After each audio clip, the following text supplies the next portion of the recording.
అందరూ బాగున్నారా? ఈ మాటలు చాలా ఉత్తరాలు ఉంటాయి. కృప, సమాధానం.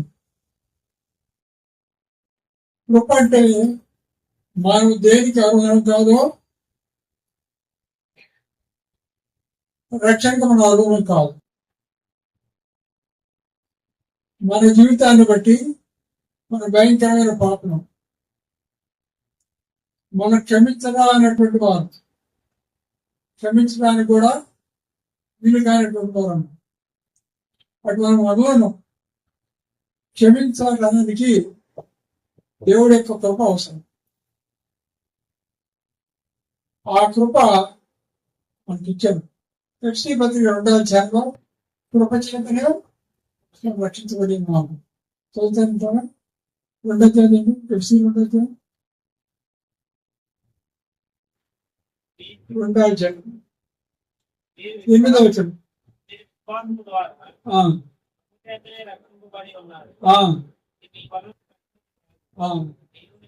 అదే మీరు విశ్వాసం ద్వారా కృప చేతనే రక్షించబడి ఉన్నారు. ఇది మీ వల్ల కలిగినది కాదు, దేవునే వరమే.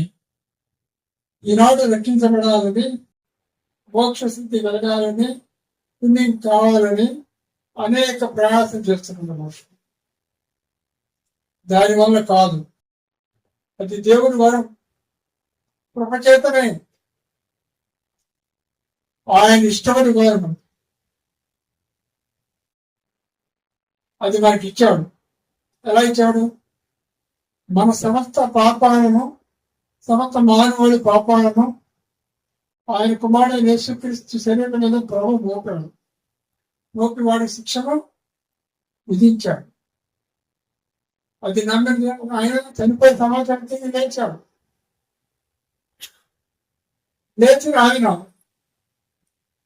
ఆ విషయాన్ని మనం నమ్మితే మనం ఎలాంటి పాపమైనా, ఏ దేశంలో ఉన్నా, ఏ కులంలో ఉన్నా, ఏ రంగులో ఉన్నా, ఏ భాష ఉన్న ప్రతి ఒక్కరికి ఆయన రక్షించడానికి కృప చూపుతున్నారు. ఆ కృప పొందిన మనమే రక్షించబడినారు. రక్షణ అంటే పాపం నుంచి రక్షణ, పాప జీవితం నుంచి రక్షణ, ప్రత్యేకించబడ్డాం. ఆ జీవితాన్ని కొనసాగించాలని కూడా కృప కావాలి. నియంత్రణ దాన్ని కొనసాగించలేవు. ఆ జీవితాన్ని నియంత్రణ కొనసాగించలేవు. ఎందుకనగా మనం ఈ లోకంలో ఉన్నాం. ఈ లోకాన్ని పరిపాలించేవాడు అపవాది, అంటే దుష్టుడు అన్నమాట. వాడు మనల్ని విడిచి పెట్టడు. ఏ విధంగా నేను మనం లోపరుచుకోవడానికి వాడు ప్రయాసపడుతూనే ఉంటాడు. పేతురు పత్రిక 5వ అధ్యాయం అంటే మొదటి పేతురు ఏదైతే ఉందో చూడండి. మొదటి పేతురు 5వ అధ్యాయం 8వ వచనం. నింబరమైన బుద్ధి గలవారిని మెలుగుగా ఉండి ఈరోజు అయినా అపాధి గర్చించిన వారు ఎవరు నింబరాన్ని నిర్మించున్నాడు, తెలుసుతో తిరుగుతున్నాడు. ఎందుకంటే మనం రక్షించాలంటే అపవాది చేసినట్టు మనం చూసుకొచ్చి ఆయన రాసిన 1వ అధ్యాయం 13వ వచనం కనుక అంతకాల సంబంధమైన అధికారం చేయాలని మనం విడుదల చేసి తన ప్రియ కుమారుడు రాజ్య నివాసులుగా చేశాడు. వాడి రాజ్యంలో లేవు, వాడికి మన శత్రువులు. యుద్ధాలు జరుగుతున్నాయి కదా, శత్రువులు ఒప్పుకున్నాయి అలాగే అనమాట. వాళ్ళు ఏ విధంగా నేను బాగా చేసి ఓడించి వాళ్ళు వాడు లోపరుచుకోవాలని ప్రయాసపడుతూనే ఉంటారు. ఎలా ప్రయాసపడుతుంటారంటే మెలుకుగా మీ నిబంధన అపవాది దర్శించి మళ్ళీ ఎవరు నిబంధనలు వెతుకుతో చూపించున్నారు. వాడు వదిలిపెట్టడం. వాడి చిక్కకుండా ఉండి వాడిని ఎదిరించాలంటే మన బలం చాలదు, మన జ్ఞానము చాలు. దానికి కృప అవసరం. కృప అవసరం. ఆ కృపే దేవుడిచ్చే బలం. అందుకే పౌలు తన ఆత్మీయ కుమారుడైన తిమోతికి రాస్తూ ఒక మాట ఉంది. 2వ తిమోతి పత్రిక 2వ అధ్యాయంలో వచ్చింది. నా కుమారుడా కీర్తి చేసిన కృప చేత బలవంతుడము. అంటే ఈ బలం కండబలం కాదు, ఆత్మీయ బలం. వాడు చేసే మోసాలకు, వాడు ప్రయోగించే దేనికైనా మనం లోపడకుండా ఉండాలంటే మనకి బలం కావాలి. ఆ బలం ఇచ్చేది ఏంటంటే ప్రభైన యేసుక్రీస్తు కృప, తండ్రి అయిన దేవుని కృప మనకు ఉంటేనే ఉంటుంది. లేకపోతే మనం ఓడిపోతాం. ఇప్పుడు అరబ్ రాజ్యాల్లో నేను యేసు ప్రభు నమ్ముకున్నానని ఏ ముస్లిం అయినా కానీ డిక్లేర్ చేశారంటే వాడికి అయిపోయింది. తల్లిదండ్రులు వాడు విడిచిపెట్టరు, గవర్నమెంట్ విడిచిపెట్టరు, వాడి ముందుకు చంపేస్తారు. అలా తెగిస్తేనే నమ్మాలి. మనకి రేపు కూడా 3 సంవత్సరాల తర్వాత బీజేపీ గవర్నమెంట్ వచ్చినప్పుడు మనం పరీక్షకు ఎదుర్కోవాలి. ఆ పరీక్ష కూడా మన చేత కాదు. అందుకే దేవుడే ఉన్నాడు, క్రీస్తు చేసిన గొప్ప చేతకు ఆ కృప మనకు కావాలి. ఆయన ఇష్టాన్ని ఇవ్వడానికి సిద్ధంగా ఉన్నాడు. తండ్రి దేవుడు సిద్ధంగా ఉన్నాడు. ప్రభు యేసు క్రీస్తు వారు కూడా సిద్ధంగా ఉన్నాడు. తన బిడ్డలు దాన్ని ఎప్పుడు విడిచిపెట్టడు. నేను ఏమాత్రం ఎన్నడో ఎడబాయను అంటే ఆయన మనతోటే ఉంటాడు.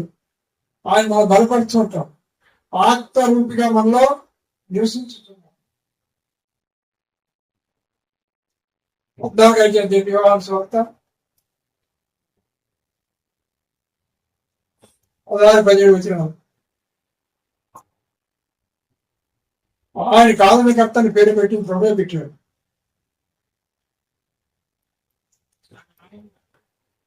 14-16-17 ఆయన ఒక వేదన ఆదరణకర్త అనగా వచ్చేసి ఆత్మను మీకు అనుగ్రహించడం. ఎన్నాళ్ళు ఉండే మనతో పాటు ఎవరు ఎందుకుంటాడంటే ఆ పరిశుద్ధాత్మను మనం బలపరుస్తాడు. మన సొంత బలతో ఎప్పుడు కూడా వాడిని ఎదుర్కొరాడు. శోధన వచ్చినప్పుడు శోధన కనిపించేది అపవాదం. దాన్ని ఎదుర్కోవాలంటే మన చేత కాదు. దానికి మనకి సహాయం కావాలి. ఆ సహాయకుడే ఇటువంటి జాగ్రత్త. నేను తండ్రిని వేడి కొందను మీద ఎల్లప్పుడు ఉండకు ఆయన వేరే కాదనకర్త చెప్పి ఆత్మను అనుగ్రహించడం. ఆయన మొత్తం ఉంటాడు, ఎల్లప్పుడూ ఉంటాడు. ఇది మనం మర్చిపోకూడదు. నోటి నుంచి మాట బయటకు వచ్చేటప్పుడు కానీ, ఆలోచన విషయంలో కానీ, ఏ విషయమైనా సరే మన సమస్త ప్రవర్తన విషయంలో ఆయన మనలో ఉన్నాడు. ఆయన ఎవరండి? తండ్రి అయిన దేవుడు, కుమారుడు అయిన దేవుడు, పరిశుద్ధాత్మ దేవుడు, ముగ్గురు ఒకటే. అటువంటి ఆయన ఎలా అక్కడ నివాసం చేస్తున్నాడు? మనలో ఉంటాడు. ఎప్పుడు ఉంటాడు? నమ్ముకున్న తర్వాత పగలి ఎల్లప్పుడూ ఉంటాం. లోపల ఉంటాం. కనుక మన సాక్ష్యాన్ని కాపాడేది ఆయన. మనం ఏం చేయాలి? ఆయన చేత మనం నడిపించబడాలని పరిశుద్ధ చేస్తుంది. ప్రభుపతి 8వ అధ్యాయం మీరు చదవండి. ఆ రోజులు ఎప్పుడో కూర్చోండి. 8వ అధ్యాయం దానికి వచ్చింది.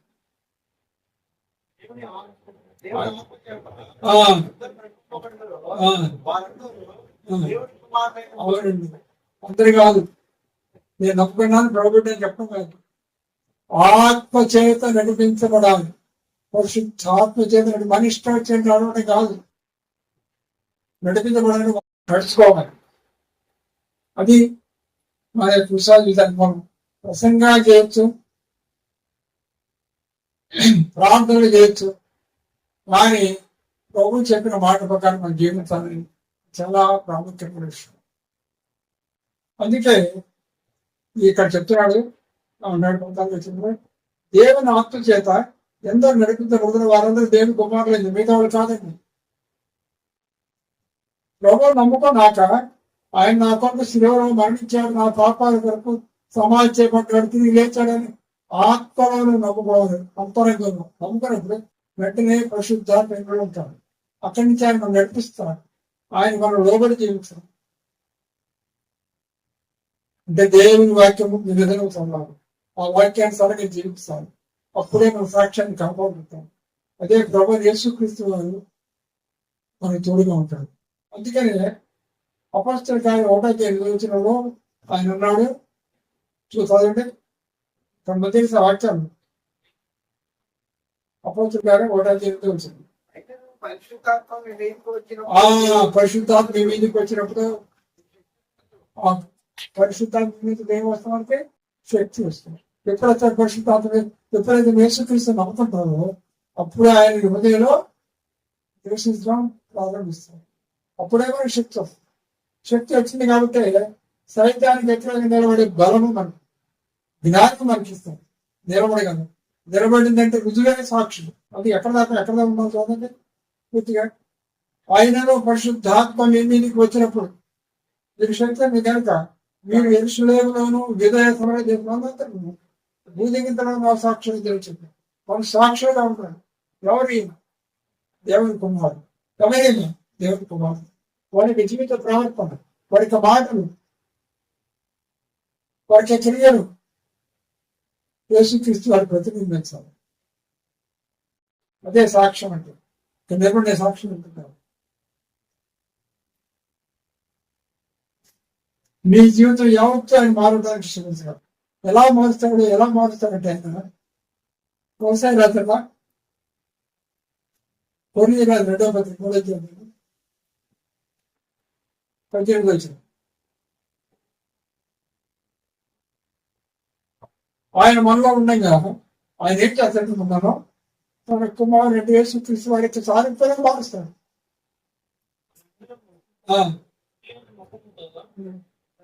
మహిమను అర్థం వల్ల ప్రతిభజించు మహిమ నుండి అధికమైన పొందుతూ ప్రభు ఆత్మ చేత మా పోలికగానే మాట్లాడుతున్నాము. పరిశుద్ధాత్మ వల్ల ఉండేం చేస్తారంటే ఆయన పోలికగా మనం తీసుకొస్తాం. మనకి గమ్యం అయితే జీవితం గమ్యం అది. ఇంకా వాళ్ళు కొనసాగారు హృదయాల్లో కౌశల రాత్రి కాదు వెబ్సి రాత్రి 4 అధ్యాయం 15 అవుతుంది. వెబ్సి 4:15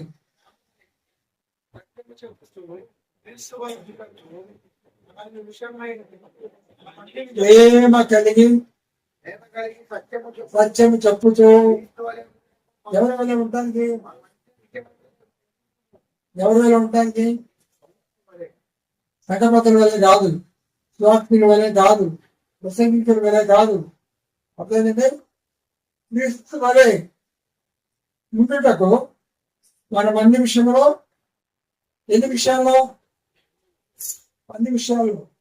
మాటలోను, ప్రవర్తనలోను, క్రియలో ఎదగాలని పరిశుద్ధాత్మ కోరుతున్నాడు. ఎవరు కోరుతున్నాడు? పరిశుద్ధాత్మ. మనలో ఉన్న పరిశుద్ధాత్మ కోరుతున్నాడు. అందుకే ఆయన మనలను తన కుమారునికి సారథ్యంగా మనవడానికి ఆయన మనలో ఉన్నాడు. మనం ఏం చేయాలి? ఆయనకి మనలను అప్పగించుకోవాలి. ఆయన మనలో ఉన్నాడు. ఆయన మనం ఏం చేయాలి?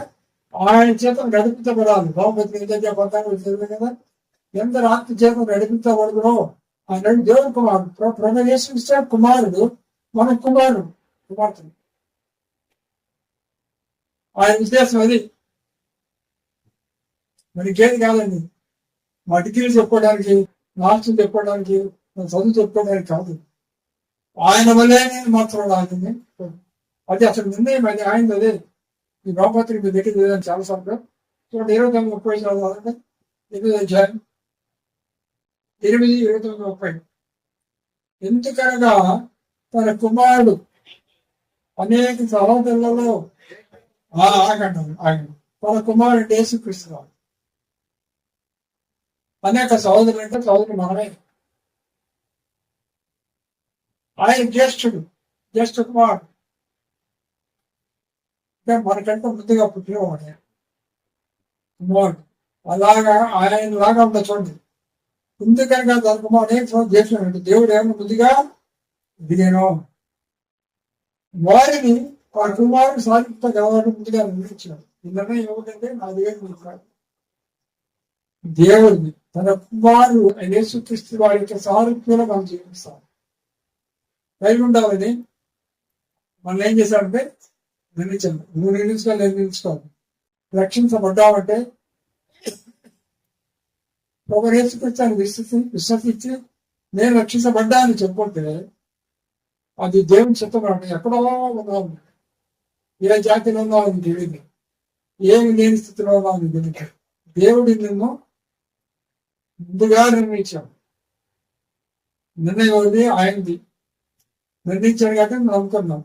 నమ్ముకొని నువ్వు ఎలా ఉండాలి? ఆయన సారూప్యం ఎదగాలని ఆయన కోరుకుంటున్నాడు. ఆయన కోరిక నెరవేర్చాలి. మాట్లాడుతుంటే వేరేస్తుంది సామరాజ్యం చెప్పి జాగ్రత్త పడి చేసుకుంటాం. ఎందుకంటే తన కుమారుడు అనేక సహోదరుడు జ్యేష్ఠుడు ఆయన మాకు అందగా అని చెప్తున్నారు. జ్యేష్ఠుడు దేవుడు ఏమైనా ముందుగా ఎరిగినో అలా ఉంటా ఆయన ముందుగా ఎరిగాడు. మనకి తెలియదు జగత్ పురాది దేవుడు ఏడ్చుకుంటున్నాడు. జగత్ పురాది దేవుడు దేవుడు తన కుమారుడు సారూప్యం నిలబడి వారిని ముందుగా నిర్ణయించింది. నిర్ణయం జరిగిపోయింది ఆయన. ఆ నిర్ణయంలో ఉంటే నువ్వు అలా ఉంటానికి ఇష్టపడా. నాకు అక్కర్లేదని నీ ఇష్టం. ఎవరిని బలవంతం చేయదు. మరి ఎవరు ముందుగా నిర్ణయించడో వాడిని పిలిచాడు. నిర్ణయించాడు కాబట్టి వాడిని పిలిచాడు. స్వార్థ ద్వారా పిలిచాడు. తన కుమారుని యేసుక్రీస్తు యొక్క బలియాగం ద్వారా మనం పిలిచాడు. సువార్త ద్వారా పిలిచాడు.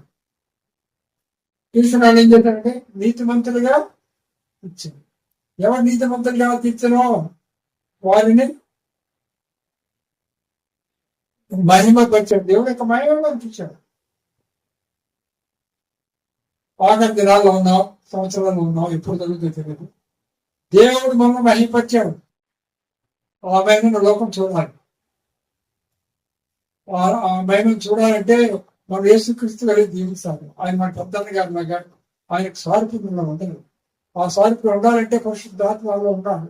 ఆయన మనం లోబడి జీవిస్తారు. ఆయన చెప్పినట్టు జీవిస్తారు. ఆయన ఆత్మరూపిగా మనల్ని మాట్లాడతారు. తప్పు మాట్లాడుతున్నట్టునే గద్దిస్తారు. మెల్లగా చదువుతాడు, కఠినంగా చెప్పాలి.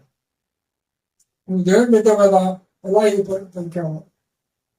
నువ్వు దేవుని బిడ్డ కదా, ఎలా ఈ చూపు చూసావు? నువ్వు దేవుని బిడ్డ కదా, ఎలా ఈ కార్యం చేశాను అని మెల్లగా చెప్పాడు. మనం ఏం చేయాలి? లోబడి వెంటనే ప్రొఫెషన్కి కావాలి, వస్తే ఆయన క్షమిస్తాను.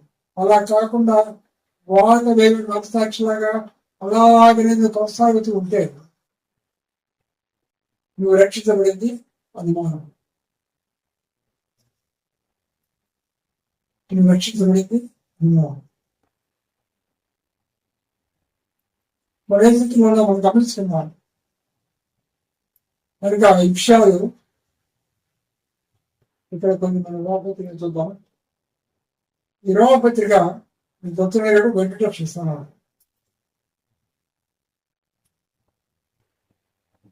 మనం ఎవరు వారు?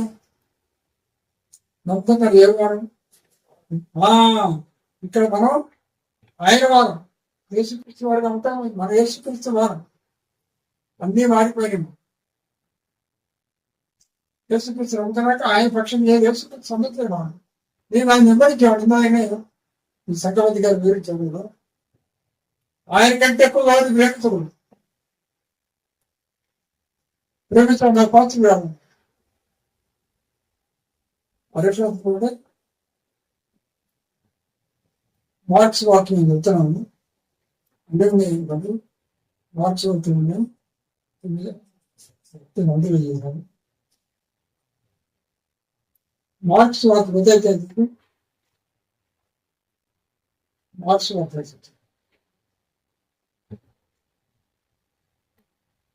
మార్క్స్ వాక్యం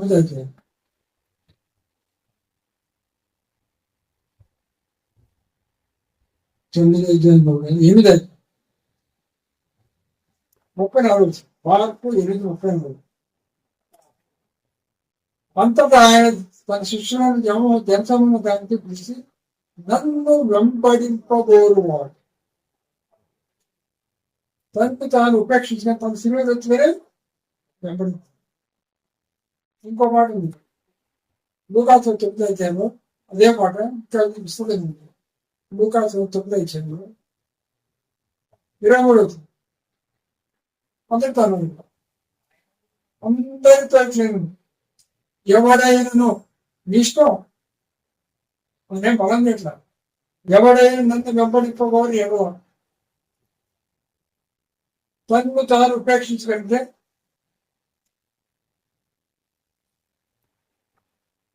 ప్రతిదినము తన సినిమా ఎత్తుకొని నన్ను వెంబడించాలి. ప్రతిదినం యేసుక్రీస్తు నమ్ముకుంటే ఏమొస్తుంది మనకు? సిలువ ఉంటుంది. సిలువ దేని గుర్తు?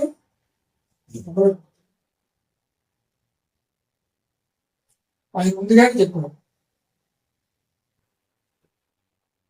నేను పుస్తకం చదవట్లేదు, విశ్వాసం కావాల్సిన చెప్తున్నాను. ఏం చెప్పాను ముందుగా? 16:30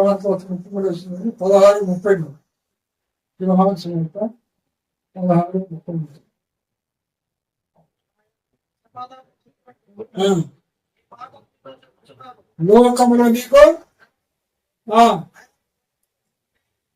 నేను లోకమును జయించున్నాను. తన శిష్యులతో చెప్పాను, లోకంలో మీకు శ్రమ. పరిణామ శిష్యులు కూడా సాక్షి లేదు. తర్వాత మా దేశంలో చెన్నై పట్టణానికి వచ్చి సాక్షి Saint Thomas hotel Roman Catholic church ఉంటారు. కొందరు అసాక్షులు లేదు. వాళ్ళు ఎవరు కూడా సుఖానుభవాన్ని అనిపించుకుంటారు. కనుక మనకి సినిమా ఉన్నది.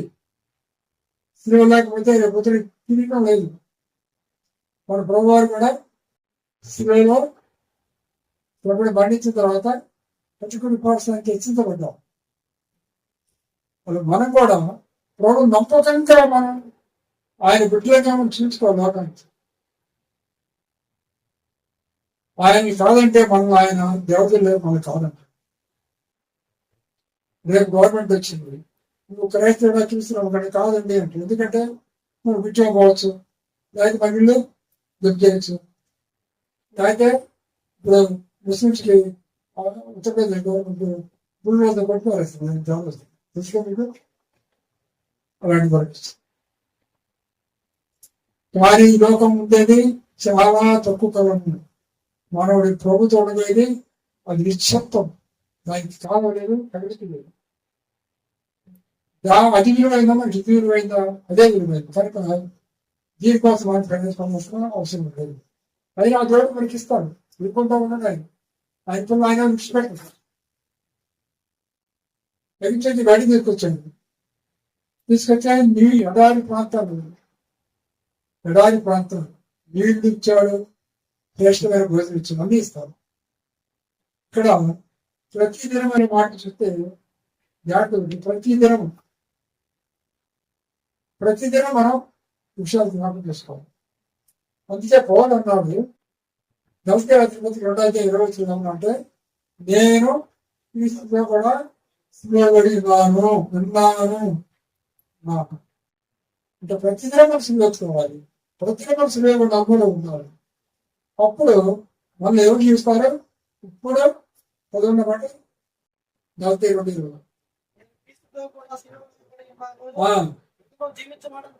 మాట ఇక్కడ జాగ్రత్త మాట వస్తుంది. నాకు భయపెట్టుకుంటాను తీసుకున్నారు ఇక్కడ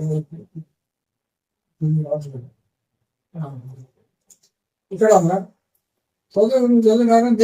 నేను మాట ఉందా? నేను చదువుతుంటే నేను సులువపడి నేను చెప్తాను. నేను చూసిన సులువపడి నిజంగా సులువపడ్డాను. నేను మాట్లాడితే చదివితే నేనే కదా చదివితే నేను అంటున్నా కదా, నేను సులువపడ్డానా? రోడ్డు అబ్బాయి నిజంగా చదివాము, నిజంగా సులువపడ్డామా అనుమానించుకుంటాం.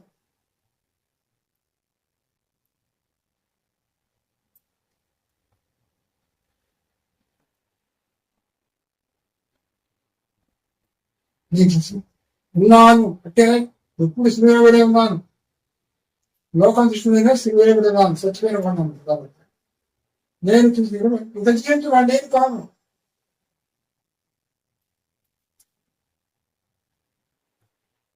ఎవరు చూస్తున్నారు? క్రీస్తే ఆయన చూసారు. అంటే మన సమస్తాన్ని ఆయన ఆధీనించారు. మన చేతులు, కాళ్ళు, కళ్ళు, తల అన్ని ఆయన ఆధీనించారు. ఆయనే మనం నటించారు. ఇదే భారతదేశం యొక్క అంశం. ద్రౌపదికి ఆలోచన రకరాల అసలు ముగిస్తున్నాను. నాకు గోపుడు ద్రౌపదికి ఆలోచన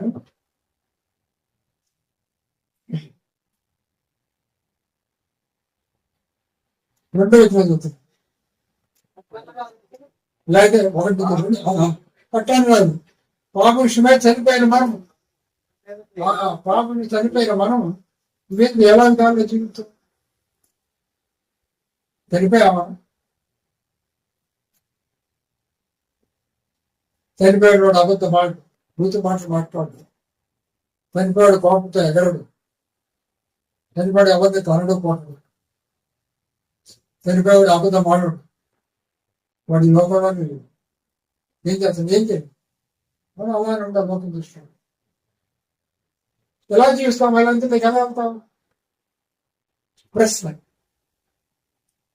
క్రీస్తు బాధ్యత పని మనమందరం ఆయన మనంలోని బాధ్యత మీరు దగ్గర బాప్తిసం అంటే సామాన్య విషయం అది ఏదో ఆశామనుకుంటారు. నేను కూడా ఆయనతో చనిపోయాను, నేను ఆయనతో కూడా సిలువ పెట్టాను, నేను కూడా ఆయనతో చనిపోయాను.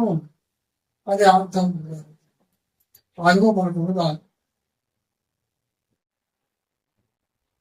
కాబట్టి తండ్రి మహిమ వలన క్రీస్తు ముద్రను ఎలాగ ఏర్పడనో దేవుడు అలాగే మనం నూతన పొందిన వాడు మోక్షించు. మనం బాప్తిసం వల్ల మరణంలో పాల్గొంటున్న ఆయనతో కూడా పాత్రపడుతుంది. మరియు ఆయన కూడా సాదృశ్యం ఉన్న ఆయనతో కూడా ఐక్యవంతమైన ఆయన పునరుద్ధారణ సాదృశ్యం ఆయనతో కూడా ఐక్యవంతమై ఆయన పునరుద్ధారణ తిరిగి అయిపోయాడు. మనం కూడా ఆయనతో కూడా లేపాడు.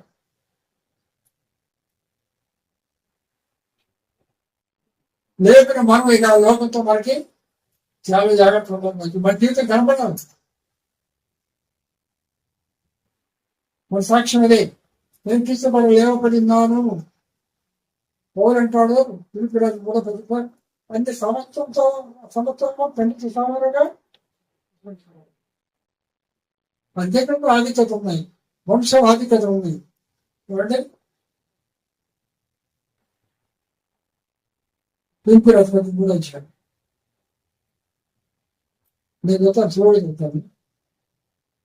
ఆయన ఏం చెప్తున్నా 5 నుంచి, నేను 8వ దినమున సున్నతి పొందుతుని ఇశ్రాయేలు వంశకువాడనై బెన్యామీను గోత్రంలో పుట్టి ఇబ్రాయిల సంతానమై ఇబ్రాయిలనై ధర్మశాస్త్ర పరిశీలనై ఆసక్తి విషయం సంఘం నివసించవాడనై ధర్మశాస్త్ర విషయం అందించడనై ధర్మశాస్త్రం నీతి విషయం అందించడానికి నాకు ఏవేమి లాభకరంగా ఉండేనో ఆయన వాటిని నిమిత్తం నష్టంగా ఎంచుకోండి. 12 గంటే క్రీస్తు గొప్ప. మరికొంత వాటన్నిటికంటే గొప్ప. భూలోకం లోకాలన్నిటికంటే గొప్ప.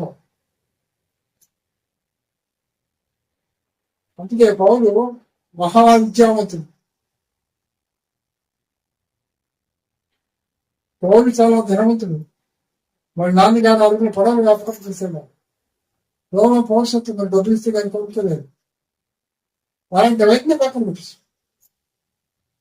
చేసి ఇక్కడ ఉంటే జాగ్రత్తగా మాట్లాడేది అదే అవుతుంది. ఏ విధంగా చేత పునరుద్ధారణ కలగాలంటే ఆ యేసు క్రీస్తు మేము లేవాలని ఆశ.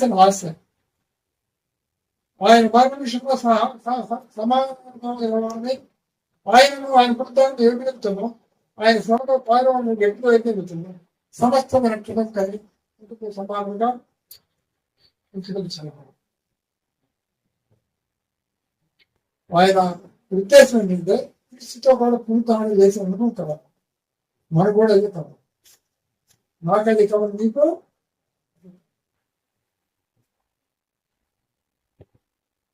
లోకంలో మనకి ఎన్నో ఉంటాయి.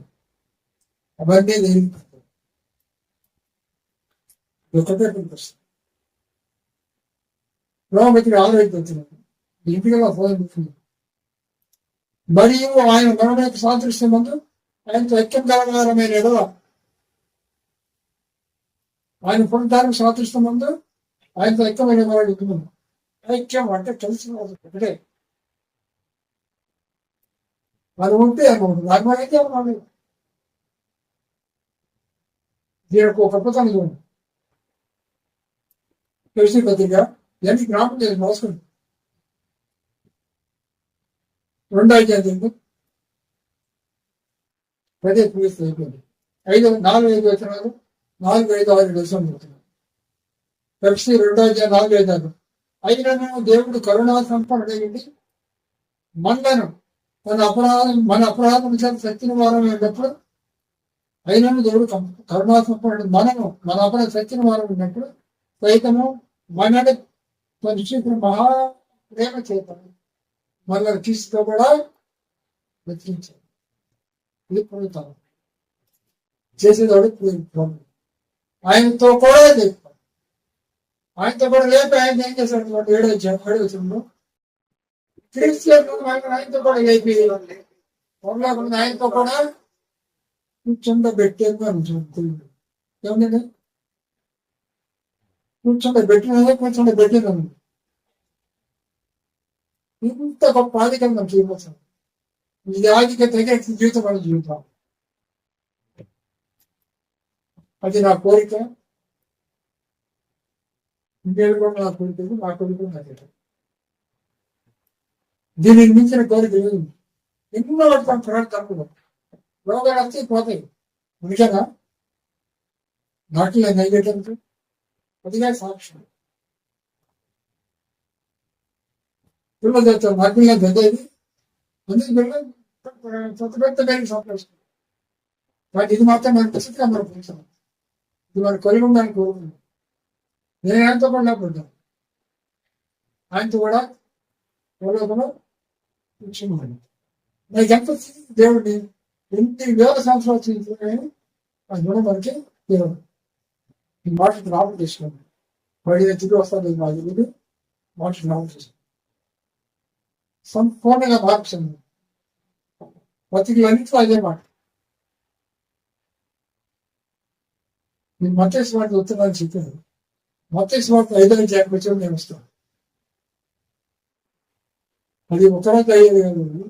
అది చెప్తే ఇప్పుడు చేయకి భయం వేస్తున్నాను. దేవుని వాక్యం వస్తే నాకు భయపడదు. ఇది పచ్చి ఊళ్ళో ఉన్న వాక్యము. ఈ వాక్యం మనకి ఏం చేస్తుంటే పరిశుద్ధాత్మ సజీవమైన వాక్యం మనకు చూపిస్తారు. చూపించి మన హృదయాంతరాలను దూరి మన రహస్యాలు బయట చూస్తాం. మనం ఒప్పుకొని మాట్లాడతాం. లేదంటే ఇష్టం ప్రార్థిస్తాం.